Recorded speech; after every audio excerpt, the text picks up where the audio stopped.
Princess Charlotte entered the private Windsor meeting believing she had been summoned for a simple family briefing. Instead, 3 trustees rose from their seats, placed a sealed ivory envelope before her, and revealed a decision protected for years from almost everyone inside the monarchy. Charlotte had not merely inherited an object connected to Diana, she had inherited the most guarded title attached to her grandmother's unfinished legacy, and even William appeared unprepared for what came next. Before we go deeper into what this really means for the royal family, make sure to subscribe so you don't miss a single update. William watched his daughter study the envelope, yet offered no reassurance. Catherine sat beside her, while Anne remained still, reading every movement around the table. The trustees administered Diana's Protected Legacy Trust, a private legal arrangement preserving possessions, writings, memorial customs, and charitable duties outside palace control. That mattered, because its guardian could shape how Diana's memory survived within the monarchy. The senior trustee broke the silence through a documented statement entered into the trust record. He announced that Princess Charlotte had inherited the title Custodian of Diana's Crown Legacy, meaning she would one day safeguard Diana's ceremonial jewels, sealed letters, memorial traditions, and charitable causes. Charlotte froze. She looked toward William, but the future king said nothing. No one had warned him the title would be activated so early. Catherine reached across the table and held Charlotte's hand. The girl whispered that she did not understand why she had been chosen when William and Harry were Diana's sons. Her father lowered his eyes. He knew the question touched the old fracture between 2 brothers who had spent years defending the same mother in different ways. The trustee opened the envelope and read Diana's succession instructions, the written conditions deciding who could inherit the responsibility. She had required the role to pass through William's family to a granddaughter able to protect the legacy without becoming trapped inside the rivalry between her sons. The words struck William. Then the velvet case appeared. Charlotte lifted the lid and found a silver crown insignia surrounded by 3 sapphire stars. William recognized it instantly and pushed his chair back. Catherine turned toward him, while Charlotte stared at the emblem as though Diana's voice had entered the room. Anne noticed what everyone else had missed. A second seal covered one clause on the final page, and she warned the trustees that whatever lay beneath it could reach far beyond Charlotte's ceremonial future. But before Charlotte could understand what the title gave her, she had to confront what it might take away from everyone who believed Diana's legacy already belonged to them. For Charlotte, Diana had always existed through fragments. A photograph in William's private study, a story Catherine told at bedtime, a name that could silence an entire royal room. Now that distant figure had reached across generations and placed an extraordinary responsibility in her hands. Yet the revelation did not unite the family. It exposed the private fears of a father, the protective instincts of a mother, and the unease of a king who suddenly understood what had been preserved beyond his control. William led Charlotte into an adjoining room and closed the door.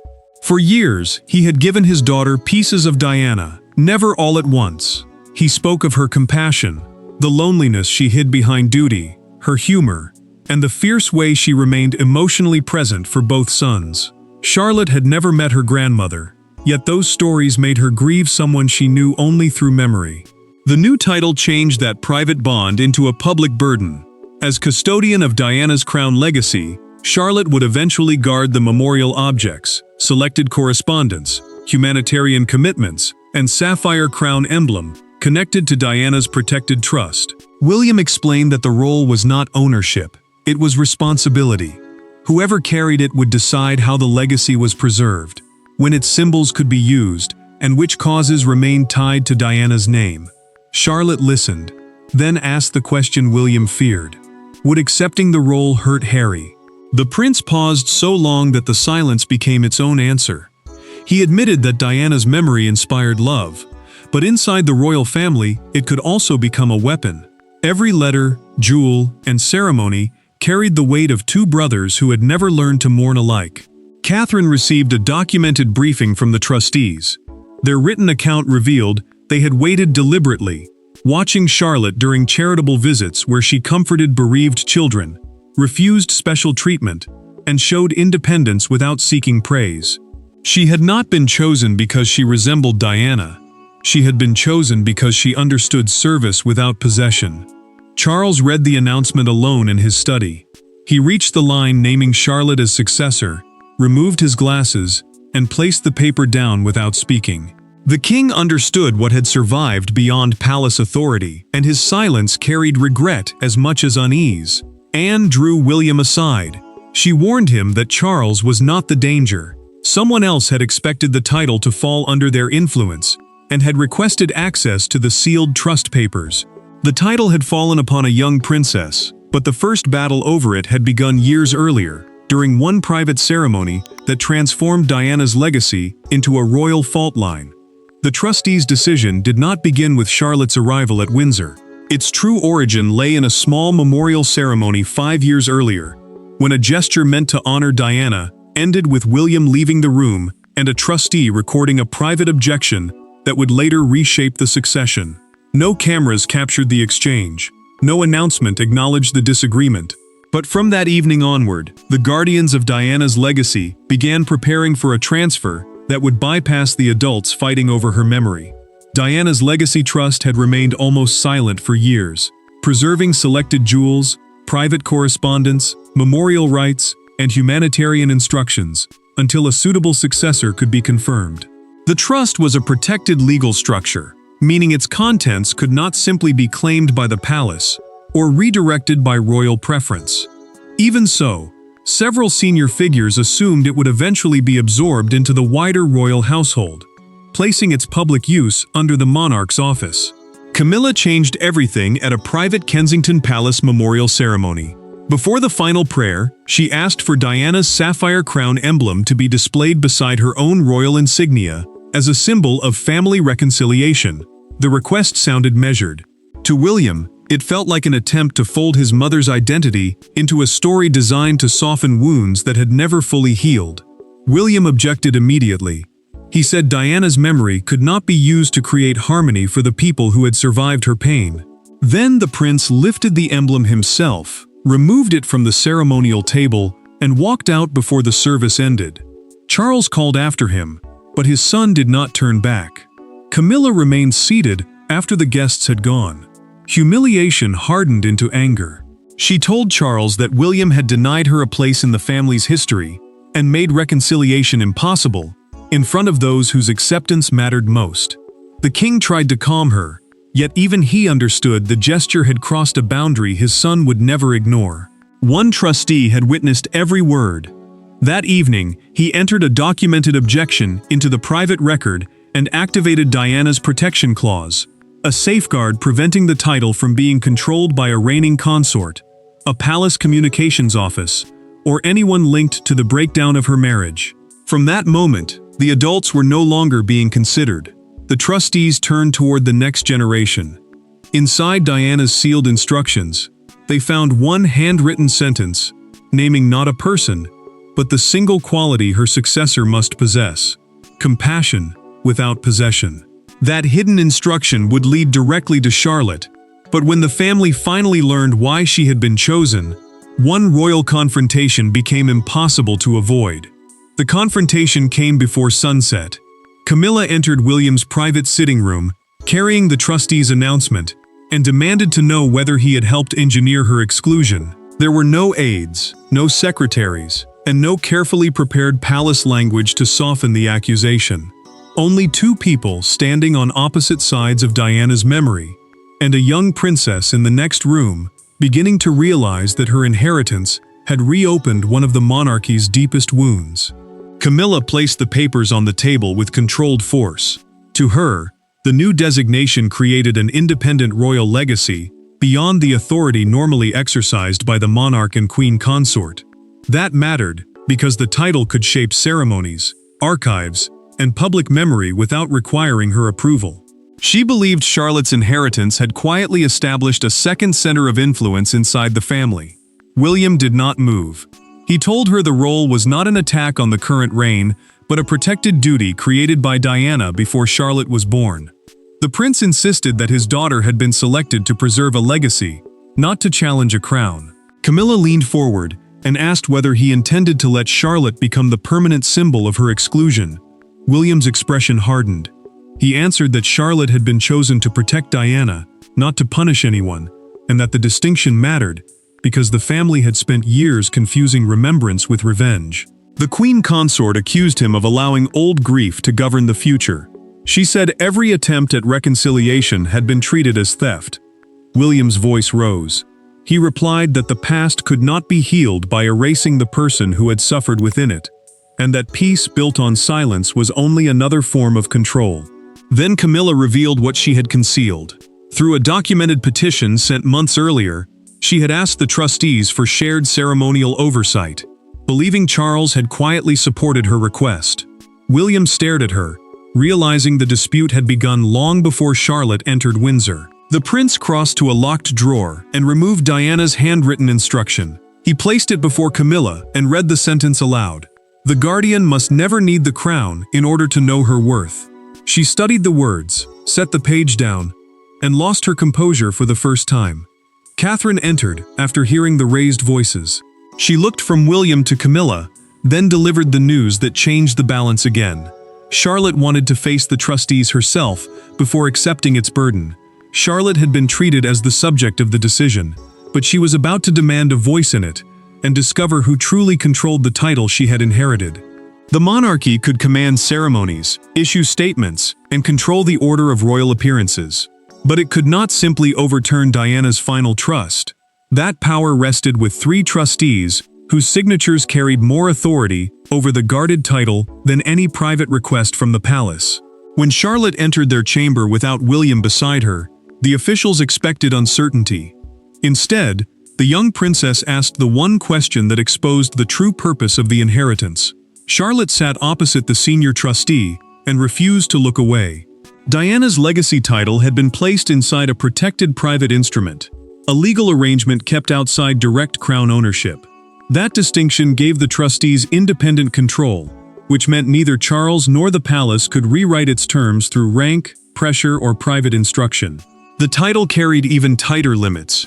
It could not be sold, merged with another royal role, transferred through marriage, or controlled by the reigning monarch, unless all 3 trustees agreed.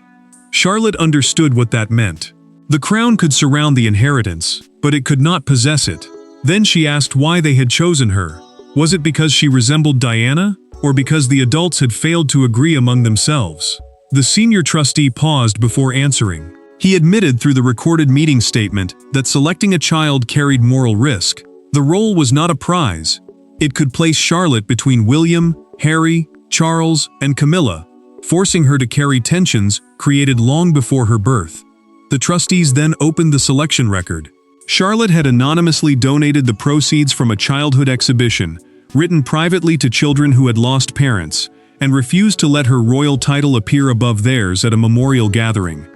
Those acts, not bloodline alone, had fulfilled Diana's instruction: compassion without possession.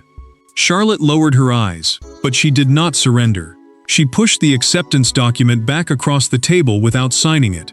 The young princess said she would accept only if Diana's memory could never be used to shame another woman in the family.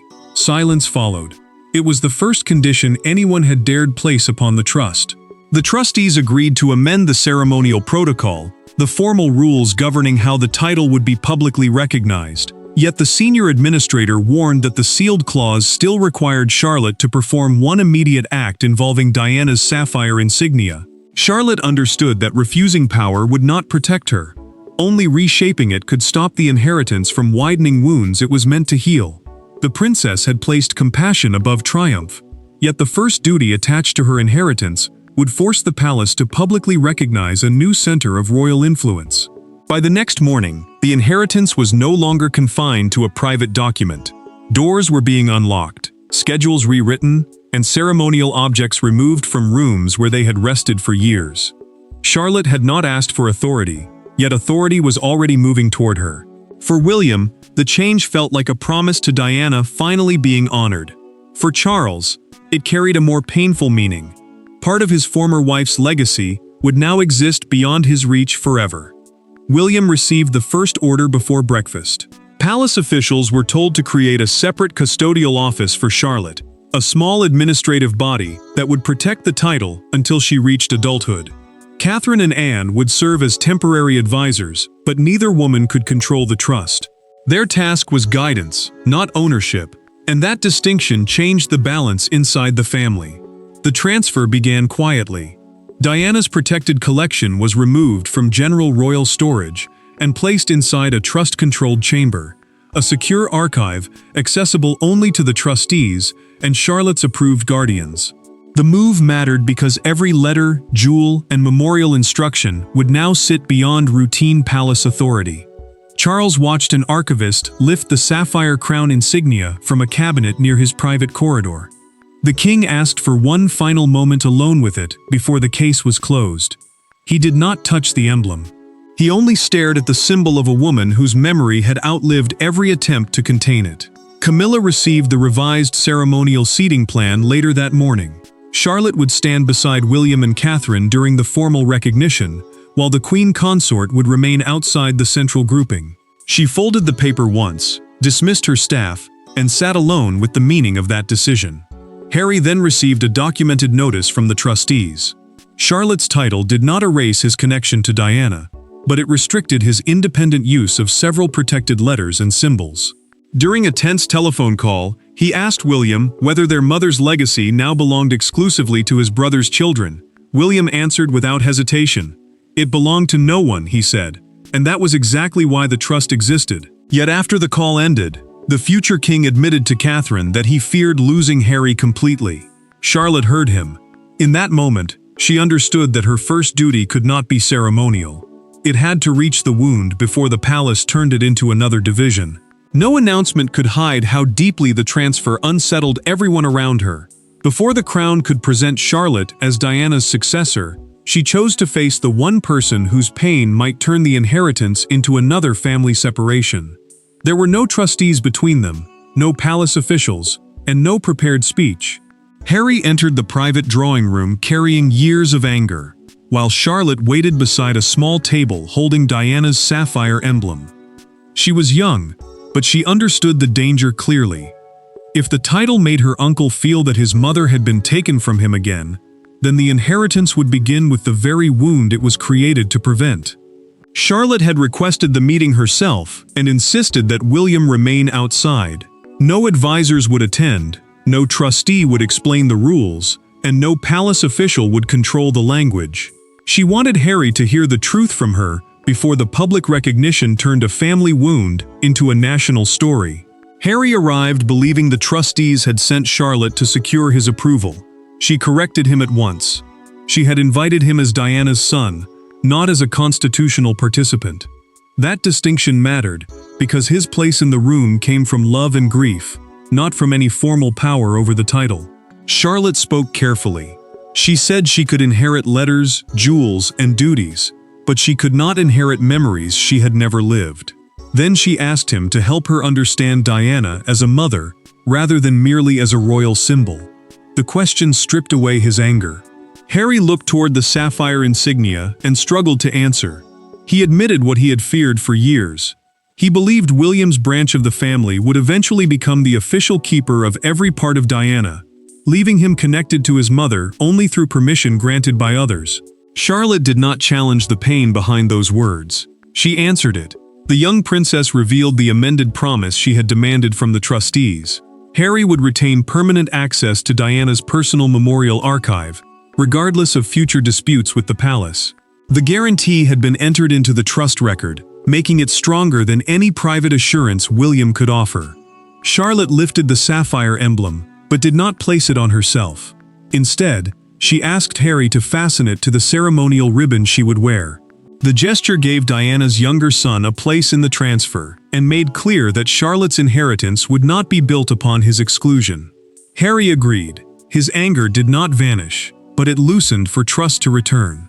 Their reconciliation changed the meaning of the coming ceremony, though the palace still had to reveal the unprecedented inheritance to the world. What began as a guarded royal secret was about to become a public declaration, and one single image would decide whether the world saw division, replacement, or healing. When the palace doors opened, the world expected another carefully controlled royal announcement. Instead, It witnessed a moment no communication strategy could have manufactured. Charlotte stepped forward wearing Diana's sapphire crown insignia, with William on one side and Harry on the other. The arrangement was deliberate. The granddaughter carried the future, while both sons stood beside the memory they had spent years defending, and the public reaction transformed a private inheritance into a national reckoning. Charlotte's new role was announced through a palace statement entered into the public record.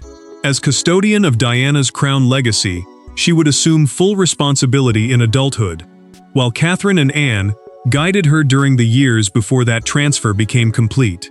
The title protected Diana's humanitarian mission, selected personal history, and memorial traditions, but it granted no political power and did not alter the constitutional line of succession, the legal order deciding who could inherit the throne. William stood close enough to steady his daughter without overshadowing her. Harry remained beside them, his earlier decision to fasten the insignia now visible in the unity of the moment. Their presence transformed what might have looked like a victory for one branch of the family into something far more difficult to dismiss. Both sons had allowed Diana's legacy to move forward through Charlotte. For once, grief was not dividing them. It was giving a new generation permission to carry love without rivalry. Camilla attended, but she stood apart from the central grouping. The queen consort held her expression under control, yet the distance carried its own truth. Accepting the ceremony meant accepting that this part of royal history would remain beyond her influence. Charles watched Charlotte bow before Diana's memorial emblem. The king's eyes filled as he understood what the monarchy was finally doing. It was honoring a memory it had once struggled to contain, and doing so through the granddaughter who had refused to turn inheritance into revenge. The following morning, a major newspaper filled its front page with Charlotte, between William and Harry beneath the headline, "Diana's crown returns through her granddaughter." The image spread faster than any palace statement. Outside Kensington Palace, hundreds gathered beneath the memorial gates. A young girl left a handwritten card reading, "She remembered the mother before becoming the princess." That sentence was repeated during the evening broadcast, becoming the clearest expression of public feeling. Yet Charlotte knew applause could still turn the title into spectacle. She prepared one final private act to prove that Diana's legacy would serve the wounded, not elevate the powerful. The world had seen the crown emblem restored, but Charlotte's final decision would reveal what she believed the inheritance was truly for. Charlotte's final act did not take place before crowds or beneath palace lights. It happened inside the trust chamber, where Diana's letters, jewels, and private instructions had remained sealed for years. The princess stood before the collection with her family behind her and made a decision that transformed the title from an inherited privilege into a promise of service. In that moment, every conflict surrounding the succession was answered, not through power, but through the principle Diana had left behind. Charlotte stepped toward the table and signed the acceptance document. The agreement named her the future custodian of Diana's crown legacy, a protected role requiring her to preserve the late princess's archive, memorial symbols, and humanitarian commitments. Yet she accepted only under the protections she had demanded, because the title meant nothing if it deepened old wounds. The final charter guaranteed Harry permanent access to Diana's archive, regardless of conflict with the palace. It prevented the inheritance from being used to shame Camilla, and required the trust to support bereaved children and families under public scrutiny. Those safeguards mattered, because Diana's memory had too often been treated as territory rather than compassion. William watched his daughter set down the pen, and emotion shattered his restraint. He told Charlotte that Diana would not have admired her simply for accepting the title. She would have admired the courage it took to change its purpose first. The prince's voice faltered, but his daughter understood. Camilla approached Charlotte after the signatures. Through a recorded conversation preserved by the trustees, she admitted that she had feared Diana's memory would exclude her forever. Charlotte answered that remembrance did not require revenge. The queen consort accepted the boundary at last, not as humiliation, but as truth. Charles listened as the senior trustee opened the final sealed clause and read Diana's words aloud. "The true guardian," she had written, "must protect people rather than possessions, because a crown mattered only when it lifted someone else's burden." The king lowered his head. Charlotte removed the sapphire emblem from its velvet display and placed it inside a traveling case. Its first appearance, she announced, would be at a gathering for children who had lost a parent. The inheritance did not replace Diana or erase William, Harry, Charles, or Camilla. It made Charlotte the bridge they had failed to build. Princess Charlotte entered Windsor as a child, carrying a famous name. She left as the guardian of a promise. And Diana's most protected crown title finally found its meaning, its purpose, and its rightful future. Thanks for watching. Please don't forget to like and subscribe, and we will see you in next one.